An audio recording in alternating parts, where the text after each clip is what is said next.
100 টাকা ফিস দিয়ে আজ স্কিনের ডাক্তার দেখাতে বেরিয়েছি।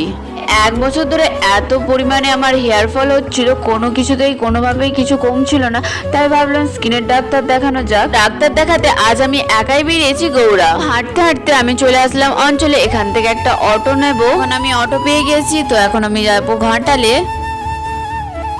আমি ঘাটালে চলে এসেছি আর এখন অপেক্ষা করছি বাসের জন্য। দেখো অবশেষে আমার বাস চলে এসেছে। বাসে তো প্রচুর ভিড় ছিল, তাও আমি এখানে একটা সিট পেয়েছি। এখন আমি গৌড়া বাস স্ট্যান্ডে নেমে পড়লাম। এখন আমি হাঁটতে শুরু করে দিয়েছি, কারণ আমাকে ওই পোলটা পেরিয়ে যেতে হবে।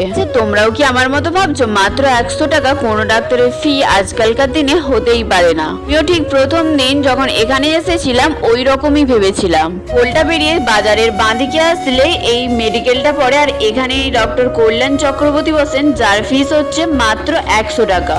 এখানে এসে প্রথমে টুকুন নিতে হয়, তো আমি টুকুন নিয়ে নিয়েছিলাম দেখাতে। আর ওষুধ নিতে নিতেই এখানে দেখো সন্ধে হয়ে গেল। এখন আমি তাড়াতাড়ি করে যাচ্ছি বাসটা ধরার জন্য। অবশেষে বাসটা ধরেই ফেললাম। তো এখন ফিরছি বাড়ি। তো আজকের মতো এইটুকু, দেখা হচ্ছে অন্য কোনো ভিডিওতে।